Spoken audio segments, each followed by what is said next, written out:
This is an overview of a big property, 20-acre tract at Bobcat Hollow in Douglas County, Missouri. This is actually tract 6 at Bobcat Hollow, and it's one of the bigger ones. Let's jump right in here. So the property is outlined in red, as you can see. Borders the county road along its entire south side. So actually over about 800 feet of frontage on the county road there. The north side borders a private easement road, but it is a really bad, really rough road. Minimum maintenance, dirt road basically. So probably its best use is with a four-wheeler or with a side-by-side. I wouldn't take any vehicle you care about on it because there's some huge rocks, there's ruts. I mean, it's mainly a road that was used for logging. But it does give you the option of accessing the north side of your property that way. So I mean, it's a bonus to have it, we think. So this big tract was recently logged. It was certainly not clear cut, but it was logged fairly heavily.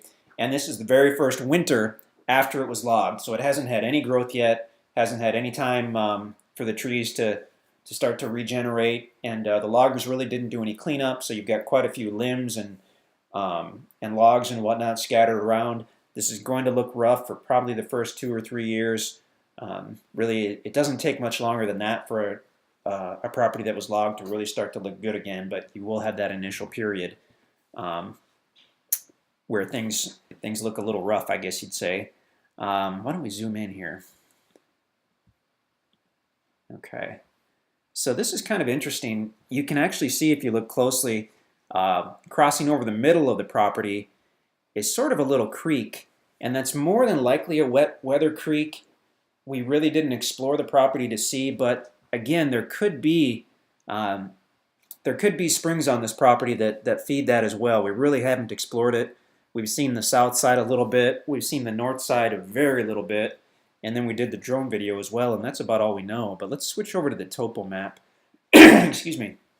So the property has got some basically level areas here on the south side.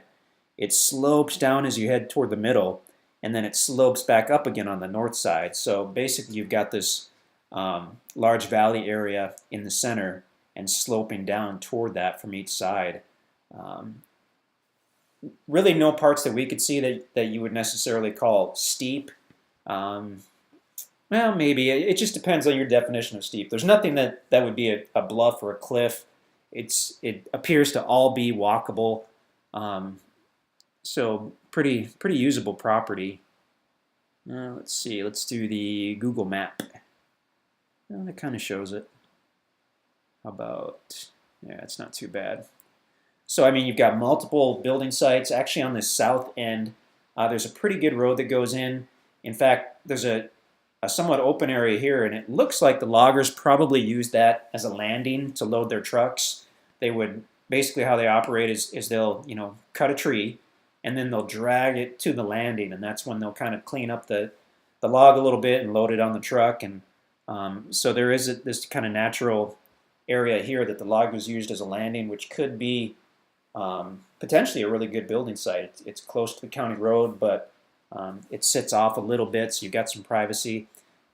Power is nearby in a couple different directions on this property. Actually, so here's the property, and this is a power line right here. So let's do a measurement and see about how far that is. On the MapRight program, we can do that. Within about 300 feet. So I mean, that's really close. We've also got power to the east.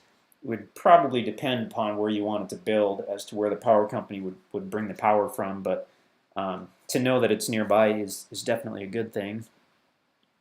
Zoom out a little bit here. Excellent access because you do have that county maintained road on the south side, so you can get to the property basically all year in any type of vehicle, keeping in mind that it is a gravel road, so always a pickup truck or an SUV is better when you're talking about gravel roads. It just makes life easier. You've got access from several different directions. It just depends on where you're coming from. When we're coming out of Springfield, what we generally do, and let's see here, let's switch this to a street map. I'll go and I'll back way out here. So here's the property right here. Here is Springfield, Missouri. The way we access the property is we take Highway 60 to Mansfield, which is right there, and then we'll cut south on 60. I'm sorry, we'll cut south on Highway 5, and just before you get to Ava, you'll go east on Highway 76. So take 76 to the east. You'll cross over Bryant Creek, and then you'll go north on the gravel road, and that'll take you right up to the property. Alternately, instead of taking 5 out of Mansfield, you can keep going to Norwood, and you can take Highway C to the south, and then cut west on the gravel from there. So a couple different ways to access the property. It's just in a spectacular area. Douglas County is very well known for hunting and recreation. Large deer, all kinds of turkeys, and multiple rivers and creeks and national forest. I mean, it's just fantastic. People come from all over the U.S. to hunt and play in Douglas County, Missouri. So we've got Springfield, we've got Ava. Going to the south, we've got Gainesville, Missouri, as well as Bull Shoals Lake, Norfolk Lake. Off to the east, we've got West Plains. This is Willow Springs right here. Mountain Grove, for some reason, isn't shown, but that's a pretty large regional town. That's right up here. I don't know why they're not labeling it, but yep, this is Mountain Grove right here, which is really a usable town. So yeah, you've got a ton going on with this one. If you've been looking for a large piece of acreage with county road frontage, here's a pretty good opportunity. This is substantially cheaper than properties we have which haven't been logged. So unless you're looking for monster timber, there are trees left on this property, and within a few years it's going to look pretty darn good again once the limbs and whatnot kind of rot away and the remaining trees leaf out and continue to grow. So if you have any questions, let us know. You can reach us at sales@instantacres.com, or you can definitely give us a call in the office. Ultimately, you probably want to check out our website to see if the property is even available. We leave the videos on YouTube because the buyers generally request that we do so they can continue to view them. But if you go to the website at InstantAcres.com, you can see if this property is available. And if it is, we'd love to work with you. And if it's not, we'd love to help you find what you're looking for.